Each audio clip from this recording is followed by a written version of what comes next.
Hello everyone, welcome back to the Shiksha for Naukri. Discuss करेंगे important questions जो रहेंगे CTET 2020 के लिए। पेपर 2 विज्ञान पैडागोजी को आज हम इस सेशन में डिस्कस करेंगे। सेट नंबर 20 को आज हम डिस्कस कर रहे हैं। प्रीवियस जितने भी सेट हमने डिस्कस कर चुके हैं, लिंक आपको वीडियो के डिस्क्रिप्शन और आई सेक्शन में प्लेलिस्ट मिल जाएगी। आप वहाँ से इन क्वेश्चंस को चेकआउट कर सकते हैं। बहुत इंपॉर्टेंट सेशन डिस्कस किए हैं हम लोगों ने। टेलीग्राम चैनल पर ज़रूर से फॉलो करें और सब्सक्राइब कीजिए शिक्षा फॉर नौकरी को यूट्यूब पर। इसी तरीके के वीडियोस और सेशंस को ज्वाइन करने के लिए इसी तरीके की क्लास आपको मिलेगी, जिससे आप सीटेट और वेरियस अदर टीचिंग एग्जाम की प्रिपरेशन कर सकते हैं। सेशन को लास्ट तक ज्वाइन कीजिएगा भाई, बहुत इंपॉर्टेंट क्वेश्चंस हैं, हेल्प करेंगे डेफिनेटली आप सभी को। क्वेश्चन नंबर 1 बोलता है, what is the delimitation of lecture method in teaching of science.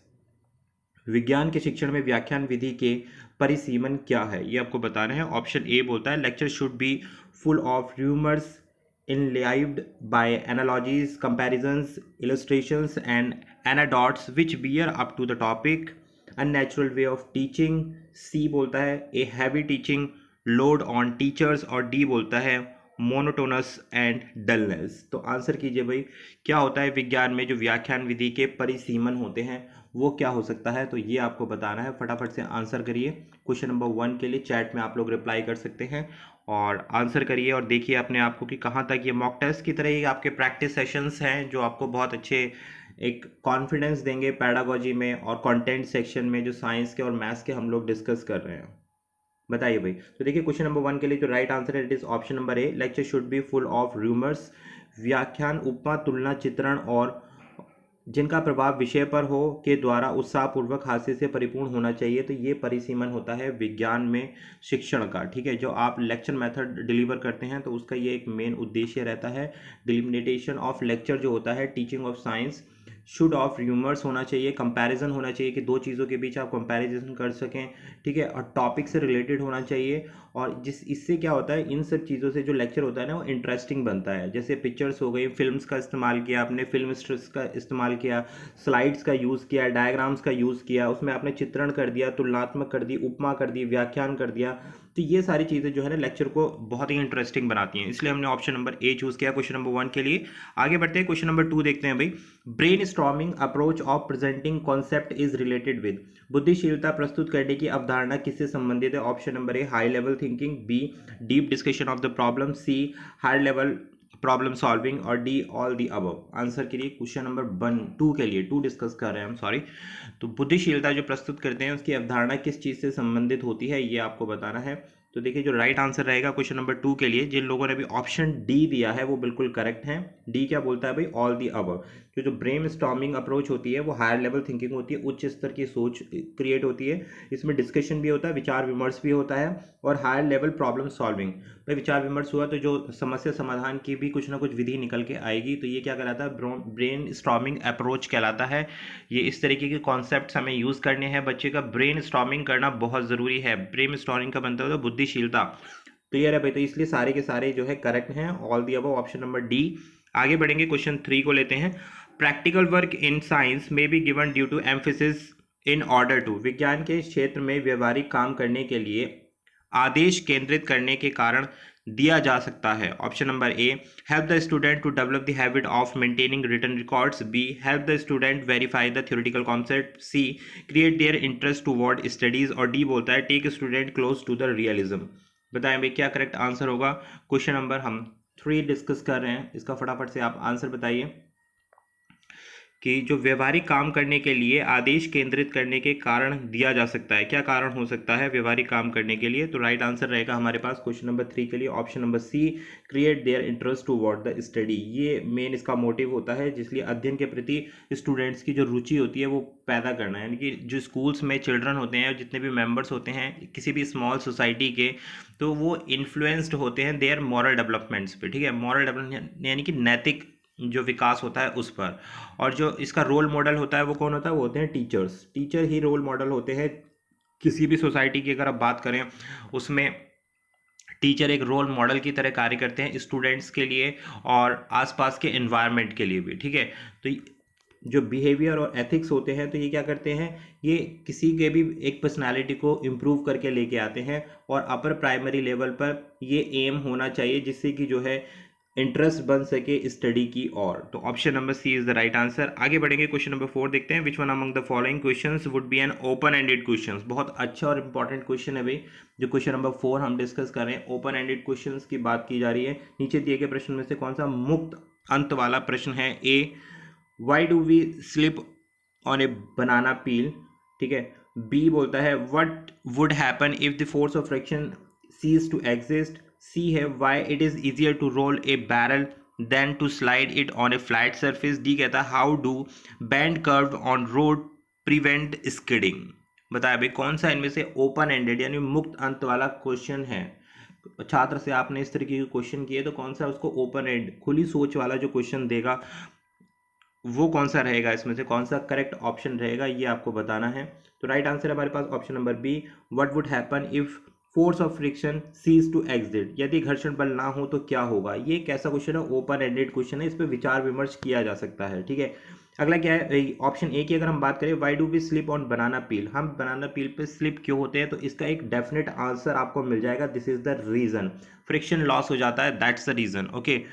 तो ये क्या है, एक क्लोज एंडेड यानी कि एक वन वर्ड में आपका आंसर निकल के आ गया। अब अगर हम बात करें क्वेश्चन नंबर इस ऑप्शन नंबर बी की, what would happen if the force of friction cease to exist.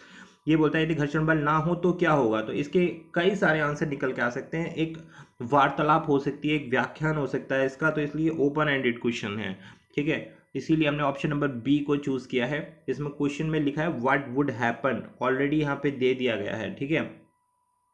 तो option number B is the right answer for question number 4। आगे बढ़ते हैं, question number 5। In teaching of science a good teaching and learning process can be said when.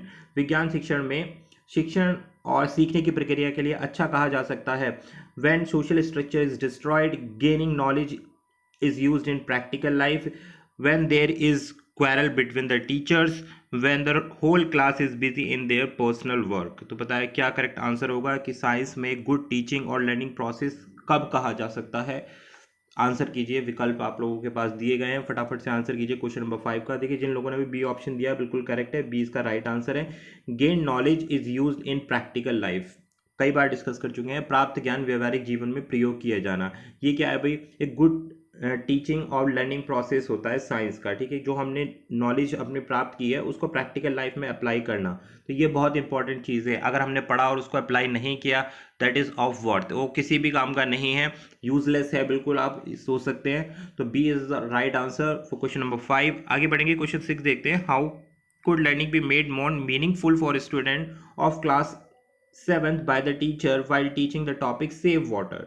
शिक्षक द्वारा कक्षा 7 के बच्चों को पानी बचाओ विषय पर अपनी अधिगम को किस प्रकार से अधिक सार्थक बनाया जा सकता है। ऑप्शन ए कहता है asking student to design posters. B कहता है asking student to write an essay.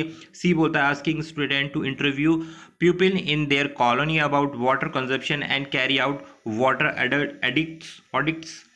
D है conduction of or conducting a quiz competition.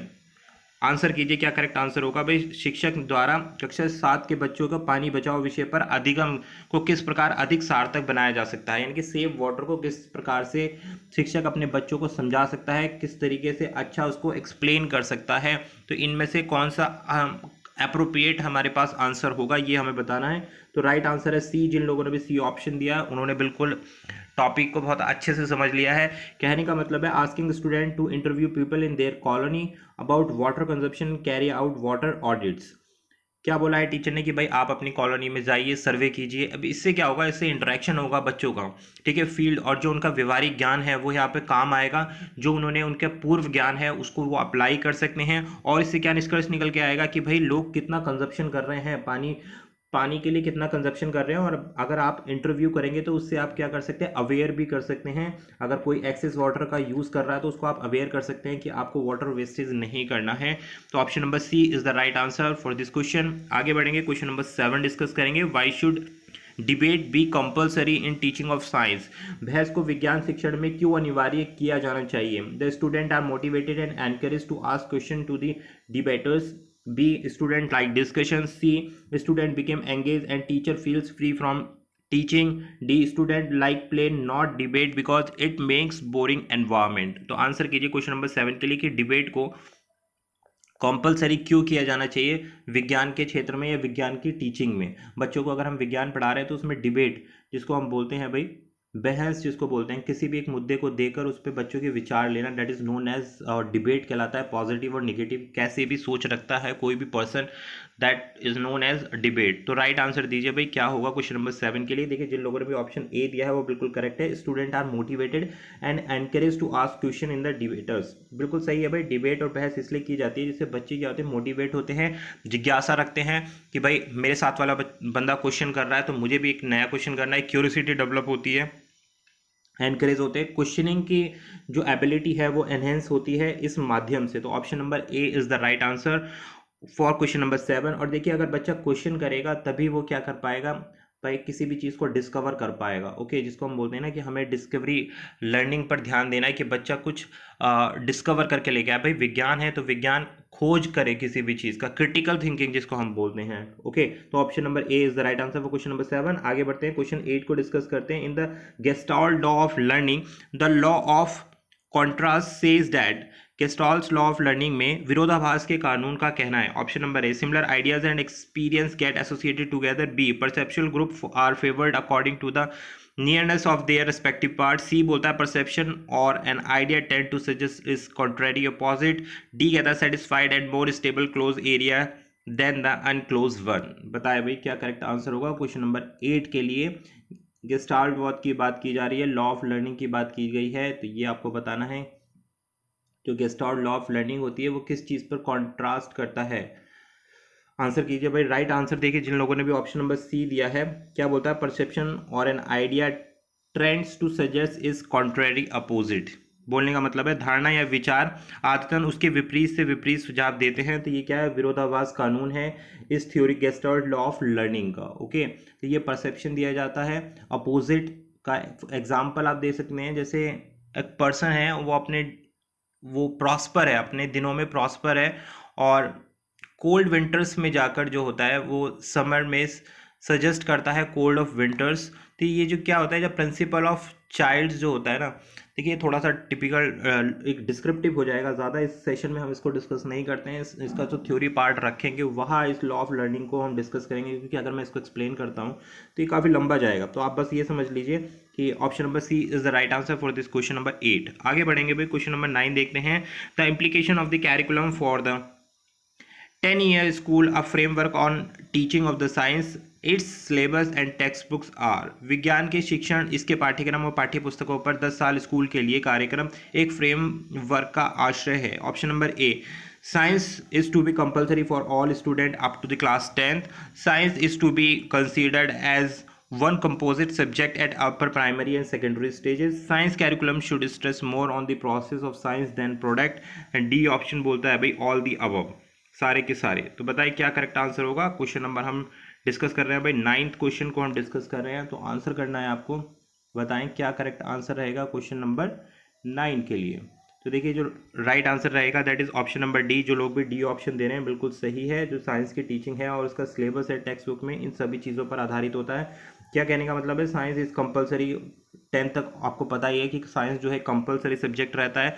B option बोलता है science is to be considered at one composite subject at upper primary and secondary stage, बिल्कुल सही है भाई। Science curriculum should stress more on the process of science than on the product, सही बात है। विज्ञान पाठ्यक्रम उत्पाद की तुलना में विज्ञान की प्रक्रिया पर अधिक जोर देता है, यानी कि आपको प्रोसेस ओरिएंटेड ज़्यादा होना rather than the product oriented. अगर आपको प्रोसेस आती है तो you can get the product. Okay, कहने का मतलब है कि भाई आप अगर मार्क्स पर अगर सी टेट की बात करें, अगर आप फोकस करेंगे कि मुझे केवल 120 या 130 मार्क्स लेके आने, बस आप इसी चीज़ पे फोकस कर रहे हैं, लेकिन उसको पाने के लिए प्रोसेस क्या है उस चीज़ पर ध्यान नहीं दे रहे हैं, तो ये गोल आप अचीव ही नहीं कर सकते हैं। ओके, तो you should go always through the process and then you will achieve your target. So option number D is the right answer for this question. आगे बढ़ते हैं, क्वेश्चन नंबर 10 लेते हैं। A science teacher take a test after teaching the topic on respiration and observed the majority of the students did not understand the difference between respiration and breathing। this could be due to the reason that, भाई विज्ञान का teacher है, उसमें respiration यानी कि श्वसन का जो चैप्टर है वो पढ़ाया है, और पढ़ाने के बाद उसने डिफरेंस किया है कि रेस्पायरेशन यानी कि श्वसन में और सांस लेने में, रेस्पायरेशन में जो अंतर है भाई सांस लेने में और श्वसन में, इसके बीच अंतर समझ नहीं पाए हैं स्टूडेंट। तो इसका एक क्या मेजर रीजन हो सकता है। ऑप्शन ए बोलता है ही और she could not explain the related concept effectively in the class, मतलब टीचर ने एक अच्छे से कॉन्सेप्ट को नहीं पढ़ाया क्लास में। बी बोलता है ही और she not was not there class teacher, वो उसका क्लास टीचर नहीं है जो उसको पढ़ा रहा है, तो इसलिए वो अच्छे से समझा नहीं पाया है। वो का मतलब है जो टीचर है जो क्लास में इस टॉपिक को समझा रहा है वो उनका क्लास टीचर नहीं है, इसलिए इस चीज़ को वो अच्छे से रिलेट नहीं कर पाया, ये एक रीज़न हो सकता है। सी कहता है student could not understand the question correctly. T बोलता है there was usually lot of indiscipline in the class. तो what should be the reason behind this? Answer कीजिए फटाफट से, बहुत ही अच्छा और कई बार डिस्कस किया हुआ क्वेश्चन है। बताए भाई क्या होगा करेक्ट आंसर क्वेश्चन नंबर 10 के लिए। तो देखिए जो राइट आंसर है that is option number A. जिन लोगों ने अभी ए ऑप्शन दिया है बिल्कुल सही है। ही और she could not explain the related concept effectively in the class. भाई एक ही रीजन हो सकता है, जो टीचर है उन्होंने जो कॉन्सेप्ट है वो इफेक्टिवली यानी कि प्रभावपूर्ण ढंग से नहीं पढ़ाया है, जिससे बच्चा जो है समझ नहीं पाया है कॉन्सेप्ट को। जो सेशन का और सांस लेने का कॉन्सेप्ट है यानी कि रेस्पायरेशन ब्रीथिंग में डिफरेंस नहीं कर पाया है, क्योंकि जो टीचर की मेथडोलॉजी थी उससे बच्चा सेटिस्फाइड नहीं हुआ, वो उसके माइंड पर इम्पैक्ट नहीं किया, उसने उसमें इंटरेस्ट नहीं डेवलप किया, इसलिए बच्चा नहीं सीख पाया। तो क्वेश्चन नंबर 10 के लिए राइट आंसर ऑप्शन नंबर ए है। जिन लोगों ने भी ए दिया है बिल्कुल करेक्ट है। भाई ये थे हमारे सेशन के इंपॉर्टेंट पैडागोजी के क्वेश्चंस। मिलेंगे आपसे नए सेशन में। वीडियो को लाइक शेयर सब्सक्राइब जरूर कीजिए भाई। सेशन पसंद आया हो तो टेलीग्राम पर जरूर फॉलो करें। दिस वॉज अभिषेक त्यागी। मिलेंगे आपसे नए सेशन में।